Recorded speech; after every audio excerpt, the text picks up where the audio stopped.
Philly's out of our mind. Now it's time to go stump another bird. YouTube, what's going on? It's Juan Gotti here with yet another Washington football team video. And in today's video, we're going to be having the keys to victory versus the Arizona Cardinals. So without further ado, let's get straight into today's video. But before we do, make sure you guys go down below, leave a like on this video, subscribe if you're new, and turn on post notifications so you get notified when I upload a video about the NFL, in this case our Washington football team. And let's get straight into today's video. Roll the intro, baby. We are Washington. Let's get it.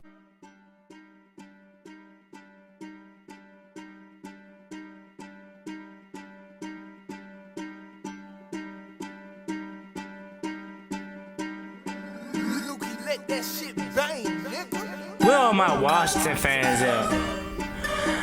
Y'all the Washington football team. How do you expect to be good, man? Y'all are trash. 3-13 yet again. Blah, blah, blah. Listen. We Washington. Chase Young with the sack, rush him down. Feel like I'm sick every time he get the ball. You know it's a touchdown. Who that out wide? Make Lawrence 17. You know that he's scoring. It's right off the edge. He's stopping the run. This defense is crazy. It's number one. Look at Trash, the way that he punt. You get it? We Washington, man, we Washington. So, Philly, out of our mind. We're done with Philly, for at least right now. Now we turn our attention to another bird, the Arizona Cardinals.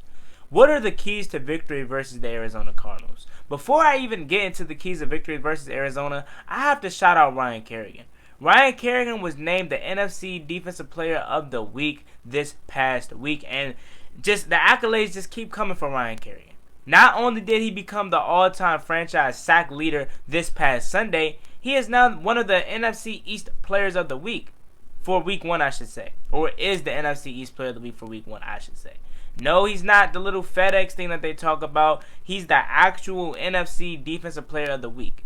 So that goes for the cornerbacks, defensive linemen, all of that. So hats off to RK, man. Keep balling, and don't be surprised at age 31, 32 if Ryan Kerrigan has his best season of his career. Yes, Ryan Kerrigan, in my opinion, is already a Hall of Famer, but don't be surprised if this is his best year ever. Ever. Honestly. He's in the 4-3 now, and it just looks scary. And then we only seen him Week 1, and he only had 22 out of 68 snaps, and he put up that much damage.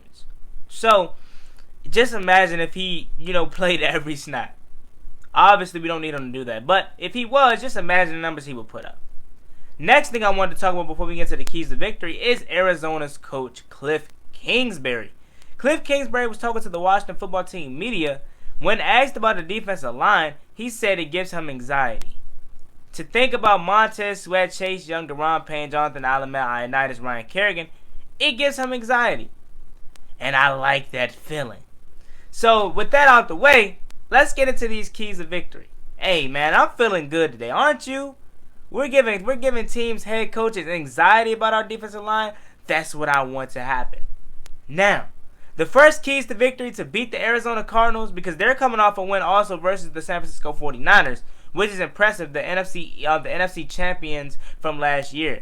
So, to come off a victory like that, not only were they the NFC champions, went to the Super Bowl, they lost, but they went to the Super Bowl, that was a division game for them too. The NFC West is arguably, in my opinion, the best and, hardest, most competitive division in the NFL. You have the Seahawks, the 49ers, the Cardinals, and the Rams. All those teams won besides the 49ers, and that's obvious because the Cardinals beat them. But Week 1, all those teams won. So, this isn't going to be an easy game. Obvious. So, key number 1 to beating the Arizona Cardinals, we have to contain Kyler Murray. I know you're probably looking at me crazy, like, how are we going to do that? Well, we do have some guys by the name of Chase Young and Montez Sweat who is not too slow themselves.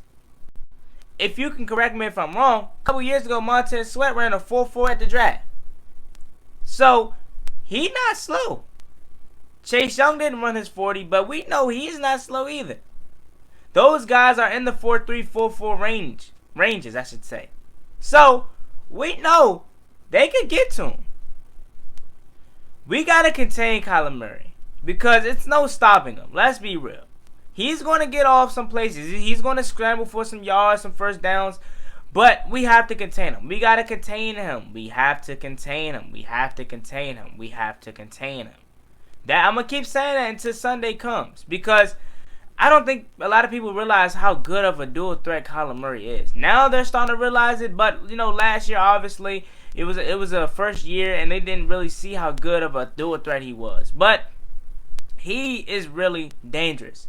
So we have to contain Kyler Murray. Then we have to contain Nuke, DeAndre Hopkins. Let's just be real for a second. We're not stopping DeAndre Hopkins. We're not stopping DeAndre Hopkins. DeAndre Hopkins is the best wide receiver in the league, in my opinion, and it's no stopping him. We got to hope to contain him. Is that likely? I don't think so. So our defensive line has another big task, not because of a good offensive line, but just having to help out our secondary like they did week 1. We got to get some pressure on Kyler Murray every play. Make him feel uncomfortable.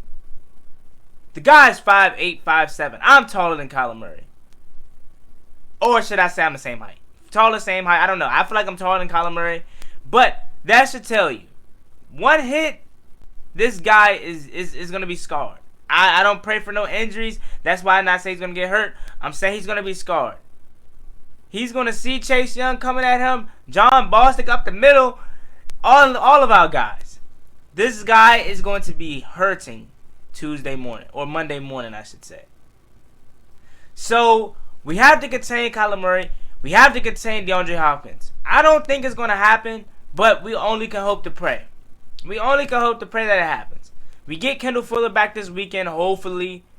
He's practicing today, and also Thomas Davis is practicing. So, hopefully we get Kendall Fuller back. But I'm all for sticking Jimmy Moreland and Fabian Moreau out there again, because why not let them shine? They both had interceptions last week, so why, stop that shining just because Kendall Fuller's coming back? Work him gradually back into the rotation. Darby, you got your hands full this week, bro. So we don't need no more of that Josh Norman effect of you getting burnt and you're already playing 7 yards off. So you got to work on that, man. You got your hands full this week. Fabian Moreau, got your hands full this week. All of our DBs do. DeAndre Hopkins is going to be causing a lot of ruckus. So that's just going to open the door up more for Christian Kirk and Larry the Legend. Larry Fitzgerald is slept on. Yeah, I know he's towards the end of his career, and he's not the same Larry Fitzgerald that he was 10 years ago, but he's slept on. He still can go out there and convert a first down, third down when needed. He can go out there and catch a touchdown pass when needed. So it's not like he's a slouch, because he's far from it. But DeAndre Hopkins is going to be commanding all of the attention, and we got to take advantage of that, of them relying on Larry Fitzgerald and Christian Kirk to catch the balls and score all their points. We got to try our hardest to take DeAndre Hopkins out of the game. Because if he doesn't and he goes off, we could be in some trouble. Week 1, Kyler Murray connected with DeAndre Hopkins 15 times. 15 times. Now, they did come out with his route tree. His route tree wasn't that complex from week 1. It was just a bunch of crossing routes and a bunch of, he had one deep route. And it was like sort of a wheel because it was up the sideline. So, his route tree isn't that complex. But we got to hope the guys are in the right time, at the right, in the right place at the right time, I should say. Because, like I said, his routes weren't deep routes. They were just all across the middle. And you don't want to come across that middle in that defense. Well, unless you're a tight end, because we know we can't cover a tight end to save our lives. But you get what I'm trying to say. Now, the next keys to victory to beat the Arizona Cardinals, the offense got to get into a groove. And that's what I think is going to happen this weekend. I feel as though that Dwayne Haskins could possibly have his best game of the season in 2020. Because from here on out, we play some really good secondaries. Maybe outside of the Browns, we play some really good secondaries after that. So, this secondary is really weak. Yeah, I know they have Patrick Peterson, Budda Baker, and Isaiah Simmons. But, Isaiah Simmons is a rookie. He still has to get his ground. Patrick Peterson is old. I don't think he can keep up with any of our receivers. Budda Baker, he's solid, a great hitter, great tackler. But we got to take advantage of the secondary. Now, when I was watching their 49ers game, the pass rush was okay. The pass rush was okay. I'm not going to sit here in front and tell you that it was bad. Dwayne Haskins going to have all day to throw, because he's not. But their defensive line, they got some pressure on Jimmy Garoppolo. Now, Jimmy Garoppolo did hold on to the ball a little bit longer, and we know Dwayne Haskins likes to get the ball out quicker. So, maybe that's a plus for us. But from their defensive line, I couldn't name you one player on their defensive line besides Chandler Jones. So, I think that we have a good chance to put up some points against the Arizona Cardinals. We have to score the ball. Because if we don't, defense can only help us for so long before they, run up the score. I could see this being a shootout, but I could also see this being a blowout, honestly. The defense is going to do this thing, but if it doesn't, Arizona could quickly have 20 points on the board that fast. So, with that being said, convert on third downs, contain Kyler Murray, contain DeAndre Hopkins, and we have to get going offense. Scott Turner, your play calling has to be way better than that, buddy.